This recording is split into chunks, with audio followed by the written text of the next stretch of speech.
Hello, everyone, and welcome to our last parent support webinar on not writing development, it's academic content. I'm Jamie Koo, and I'm the parent engagement specialist here at the Santa Clara County Office of Education. And with me today are Jenna Picata and Olivia Santillan. We're going to go ahead and give a minute for everybody to join in on the call. And as we're waiting, could you please click on the Zoom and enter in your name, your kid's school district, and for fun, what's your hobby? I don't know about you guys, but being at home has really inspired me to do a lot more cooking. My parents gave me an early birthday present. They gave me an Instapot. I'm probably one of the last people on earth to have an Instapot, but I'm looking forward to learning how to use that over the summer. So that cooking and learning the Instapot is probably going to be my new hobby for the summer. Awesome. And we have Liz Wallace here from Santa Clara, and she's learning math. And Veronica from San Jose Unified her hobby is writing poetry. Shirley from Orchard has been baking and cooking. Arushi from, CUSD, is that Campbell Unified School District, yoga and cooking are Cupertino. And let's see, Mandy from Santa Clara Unified, her hobby has been eating. I've definitely been doing a lot of that lately. Let's see, we have Kathleen from Mountain View. Welcome, everybody. I'm so excited for this last episode. And here, let's see, we have Nintendo Switch. So somebody from Alum Rock Unified has been playing Nintendo Switch. I've been doing a little bit of that too. Oh, Bernadette is here. She's one of our math coordinators, and she's been doing a lot of walking. Awesome. Thank you guys for chiming in. I just want to give a few housekeeping reminders. We are going to mute all so we can eliminate all the background noise. And at different points in this webinar, we are going to have some opportunities to chat. So if that's the case, go ahead and click on the chat box and put in your input. You can also press raise hand if you would like to speak during our discussion. All right, so thank you all again for joining in and introducing yourselves. I'm so excited you're here. This is the last episode of our parent webinar series. And as the title suggests, I am the parent engagement specialist here. But prior to this, I taught English language arts for 10 years in Milpitas. I taught middle school, of all things. And currently, I'm the mom to 2 girls, ages 13 and 10. The Parent Engagement Program hosts a parenting workshop series for parents of elementary and secondary students. There are 2 main goals. It's to promote healthy balance in family life and to give tools for parents to support academic success. So we really help to bridge the gap. Today's webinar about academic support will be presenting highlights from the contents of our webinar series, parenting workshop series. But before we go on, I really have to give a big thank you to Jenna and Olivia, who have been huge supporters of the Parent Engagement Program. And without their help, I would not be able to manage the slides and set up the Zoom meeting. So thank you for everything that you have done to make this webinar series possible. So here are today's goals. We're gonna take a look at how we can adapt some teacher strategies and how academic content might work at home. We're also going to take a look at adopting a teacher mindset, which means when you're thinking about learning outcomes, what's the one thing that you want your kids to know at the end of the day? And finally, we're really big on amplifying parent advocacy, which means what can we do to help you overcome barriers so you can get the best for your child? And what can you do to get support and resources? So let me walk you through today's content. So we're going to look at continuing the theme of connections through conversations.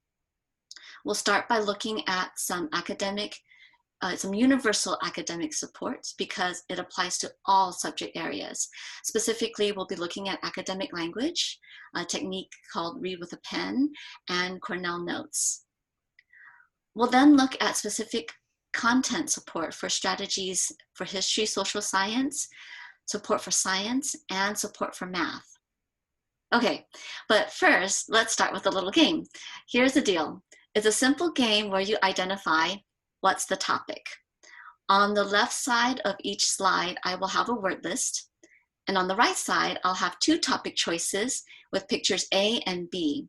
Once you know what the topic is, just enter letter A or letter B in the chat. Okay, are you ready? All right, what's the topic? We have the words staccato, harmony, time signature, and measure. Take a look at the choices and enter your topic choice in the chat.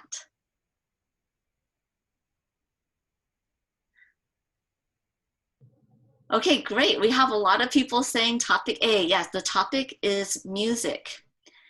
Okay, next slide. We have diamond, home, foul, and slugger.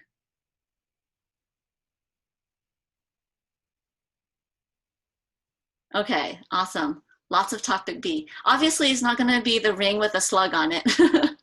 Well, that was a weird picture that I found. So I thought that was fun. Yeah, this is baseball, America's greatest pastime, right? Okay, last one. We have beat, fold, mix, and sift. Will it be topic A or topic B?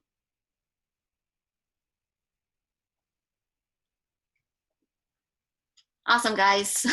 You can see from these few examples, and this one is topic B, it's baking.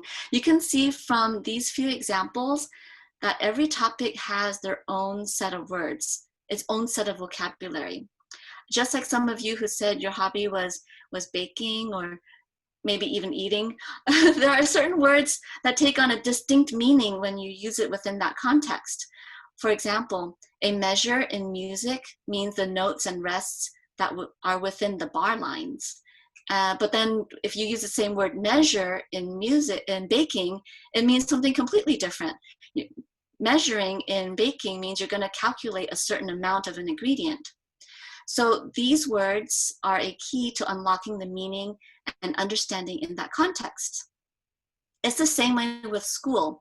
If you had school as a topic, academic language would be on that word list, and teachers use these words with students all the time. Students who know these words function well within the education system and its culture. I hope you take a look at the list on the handout provided. There are 19 words with their definitions on the list, which are used across all academic content areas. I'll share with you how to use these 4 words today so that they might become commonplace in your home as well. We'll take a look at analyze, describe, evaluate, and persuade. Okay, so using academic language daily, how do you incorporate these words into your daily life? So let me share with you a personal example. Ever since my oldest daughter was 10, she was smitten by dogs. She had puppy fever, really bad, and she had to have one. We tried everything we could to dissuade her from wanting a dog, but no luck. So finally, we told her to analyze the cost of having a dog. She decided she would compile a chart of different vet hospitals and compare the expenses for vet visits, different medical procedures, and other costs. She looked up information on Yelp. She asked friends and neighbors for their vet recommendations. She even made phone calls to these vets to research information. Sure, it's not an accurate list, but she did her analyzing, and anything more than $100 is a lot of money to a 10-year-old. But the financial costs wouldn't sway her determination. So we continued the conversation, and we told her she needed to persuade us that getting her a dog would be a good idea.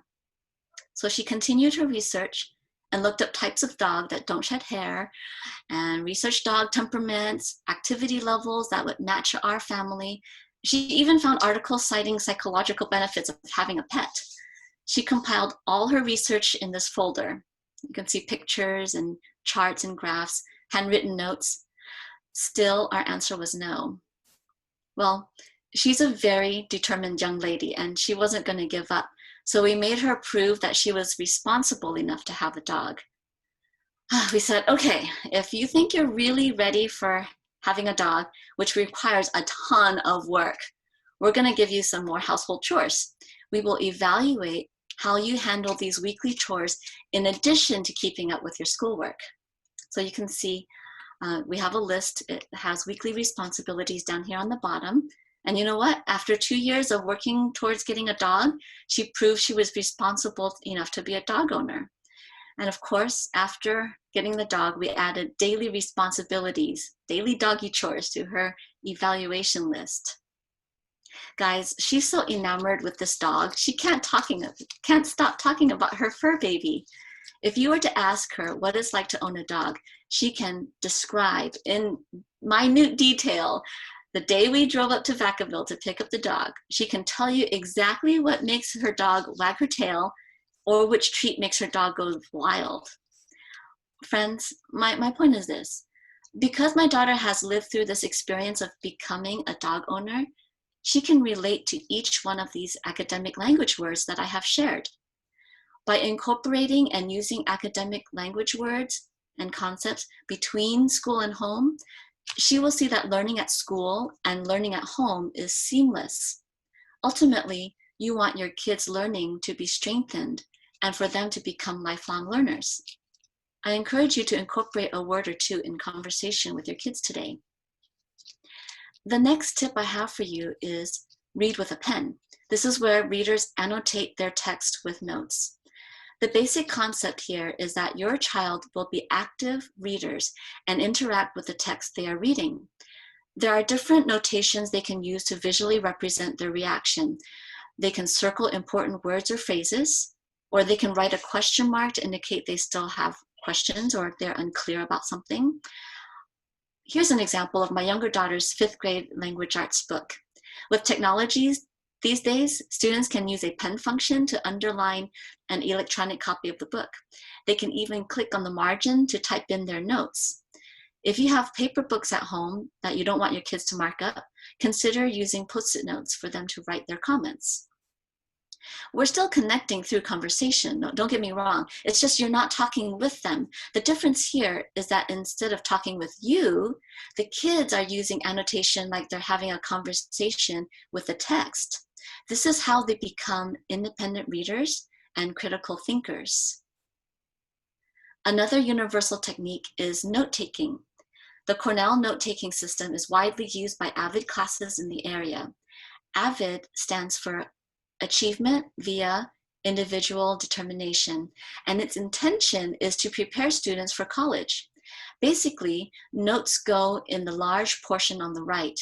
You can see it shaded in red. And keywords and comments go on the left side of the page. On the bottom, students can write a short summary of what they have read.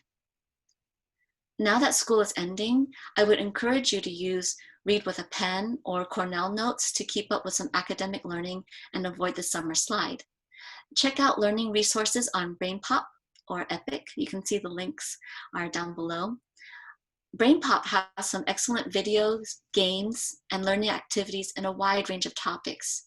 If you have kids in ages 12 and under, Epic is another online resource for books, videos, and quizzes. Both are actually offering free 30-day access. If you register for these 2 programs one after another, you should have access to online learning for the whole summer. Friends, I've given you a lot of ideas. Let's share so we can learn from each other. Write in the chat and please remember to reply to everyone. What is one new idea that you have learned? What is one thing you can try? And maybe what questions do you still have?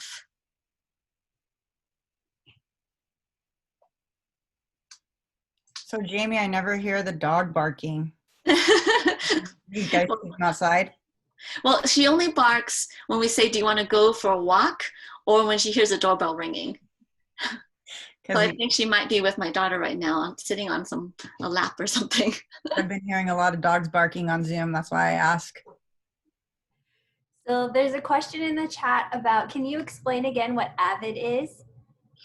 Yeah, AVID is a class where kids learn some good study skills, and they learn all about the Cornell note-taking. They get on the college path.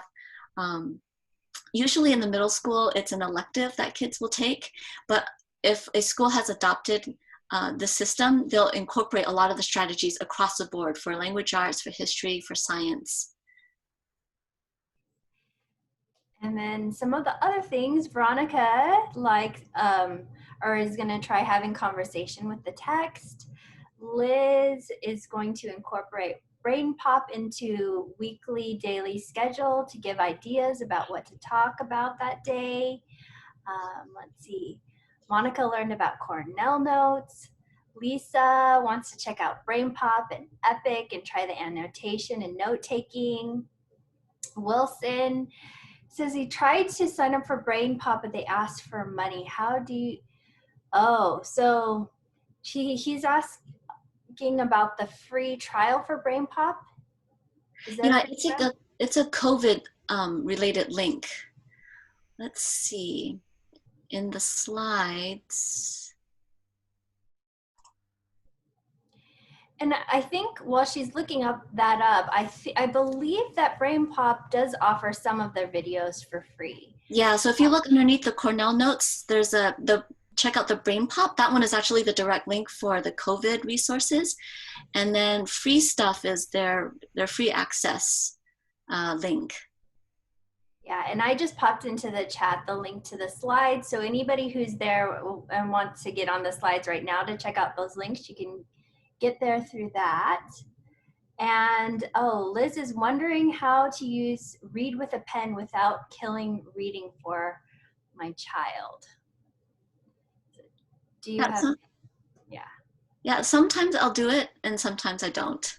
I think if your kids are already in the habit of reading, they might not mind so much. But you can also maybe put them on like a scavenger hunt for certain words or details. That might make it a game and they'll start hunting for words. That might be a strategy. If it's the summertime and they're not really into doing all this academic stuff, I wouldn't force it, honestly. I don't want to fight with them and struggle with them over that. But there's actually a ton more fun resources that I'd like to share with you. The second tip here is about history, social science. When we're talking about history, it's really trying to make sense of our place in the world, connecting the past with the present. And currently the world is experiencing a once-in-a-lifetime pandemic. So how can you help your kids make sense of that? Check out the coronavirus resources provided by Novak and Sincentio. They actually have 30 days of all sorts of current events to explore. For example, day 2's theme is, where does our food come from? And that might spark conversations about, why is Costco limiting meat to only 3 packages, per customer? Or, day 9's theme is, who is in charge? And they have essential questions like, what makes a good leader? Do you know someone who's a good leader? What traits or qualities does this person have? For each day, they've already scoped out about 10 different learning options related to the theme. Lots of good learning opportunities here. If you would like specific grade level topics to explore with your kids, check out the California History Social Science Project blog, where they give specific parent resources. They also have a PDF with a 1-pager of resources for each grade level. Each page lists the main themes taught for that grade level and some essential questions to discuss with your kids. Through all of your history, social science explorations, continue to connect with conversations. Here are some conversation starters. How does the past affect who you are today? Why do you believe that? Can you cite some evidence? And to encourage your child to be civically minded, ask them, what next steps of action should you take? How can you get involved? There's some more essential questions there at the bottom of the link. Tip 3, support for science. As a parent, how can you help your child investigate and build models and theories about the natural world? These days, you'll hear a lot about STEM, which stands for science, technology, engineering, and math. And sometimes you'll see it called STEAM. The added A is for art. Let's take a look at this short video.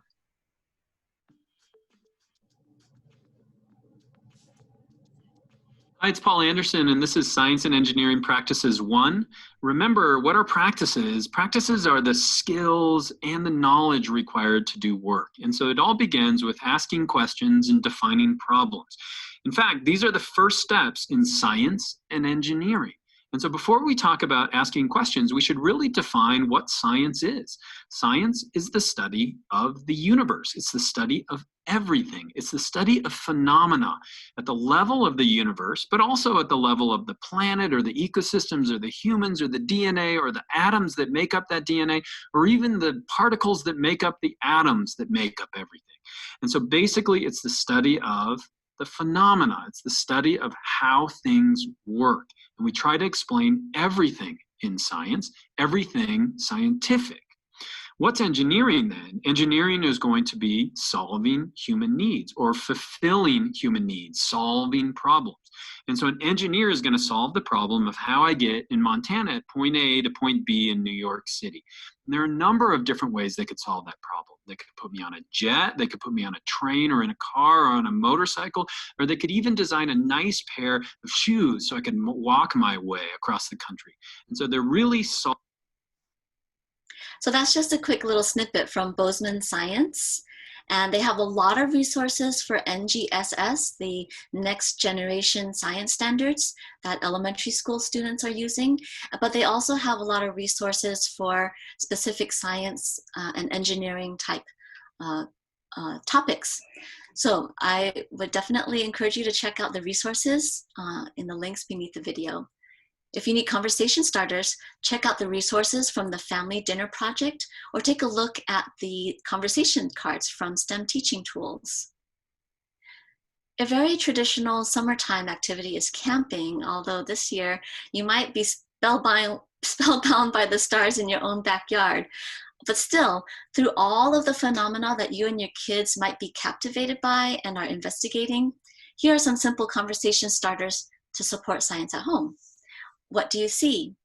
What are your thoughts about what you're seeing? What does it make you wonder? Speaking of stars, look to the skies or maybe even live stream on May 30th for the launch of SpaceX. That's exciting in the science world. So math. Math seems to have caused the most frustration for parents who remember it being taught in the traditional way. But here's a short video that shows how Common Core math demonstrates the how and the why of, it's subtraction, but it's a really good video. Let's take a look. So for example, we all learned to borrow when we subtracted, but this doesn't really show you what you're doing. It doesn't really show you what borrowing is. And so one of the ways the Common Core tries to explain this is with a number line, because subtraction is really about finding the distance between two numbers. You start with the number you're subtracting, and you take little hops up to a more round number. So you go 10 between 90 and 100. So you've sort of broken down this distance and you add these numbers together. There's another method called the counting up method. And this is also for subtraction. Count up from 38 to 40. Then from 40, you want to go up to the next big round number, which is 100. Then you need to go from 100 to 300, and then from 300 to 325. So that's the distance between 38 and 325, are these numbers that I've circled. You get this idea in your head that numbers are flexible things made up of other numbers. Math might still be a little bit complex to explain to your kids. So if you need more support, resources, and activities for math throughout the summer, check out Khan Academy. They've got great video coverage for preschool math up to multivariable calculus, along with videos in other subjects as well. You can also check out U Cubed from Stanford University's Graduate School of Education. They have family activities like pixel art on Windows and math and cooking. They have growth mindset-based math activities that are fun for the whole family. But as you're working through the math, here are some conversation starters that can help guide your child and foster independent thinking. Do you understand what the question is asking? It might be a matter of vocabulary. Do you need me to demonstrate an example? Maybe they need you to help walk them through the steps. Or can I direct you to another resource for help? So I've talked for a great deal here and have presented lots of concrete suggestions for academic content. I'd love to know what you're thinking. Please write in the chat, how do you see these suggestions working for your family? And what is one suggestion you can try today? But I'm also curious about the barriers, and I want to help to answer some of those. How can we address these barriers?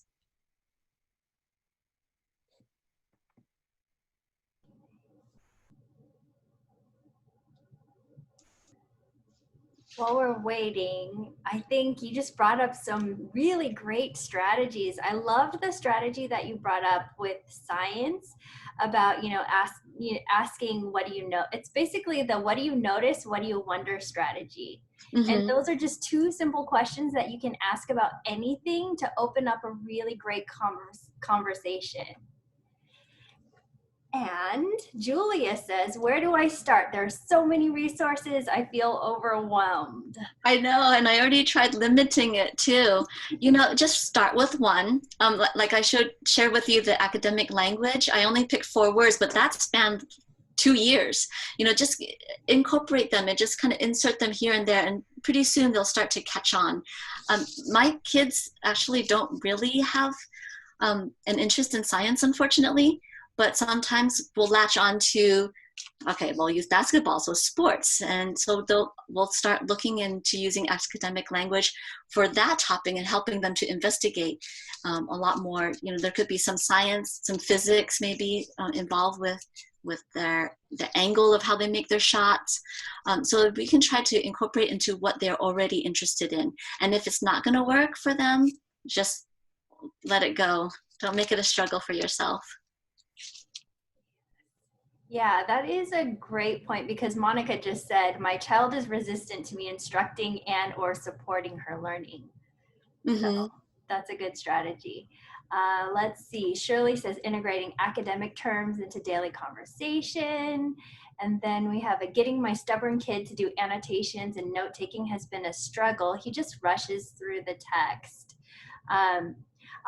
I'm going to just throw in one note-taking strategy that I found that I love is sketchnoting. We can maybe add a resource to the notes, but just adding doodles, like quick drawings and doodles, has brought the joy to note-taking just personally to me, myself. And I think, for some, it might help as well. Let's see. Yeah, absolutely. Liz says, I think I can make it work by focusing on one topic at a time and not doing everything. Veronica is asking, do you think it would also be appropriate to ask them, what is your understanding of what the question or problem is asking? Yes, that will definitely help to pinpoint what they're confused about, and then you can help guide them in the right direction again. Absolutely. Then let's see, Lillian says, how to address the language barriers. This info would be great in other languages. And Monica says, when a subject stumps her, even though she's asked for help, she doesn't want to listen to what I'm trying to explain.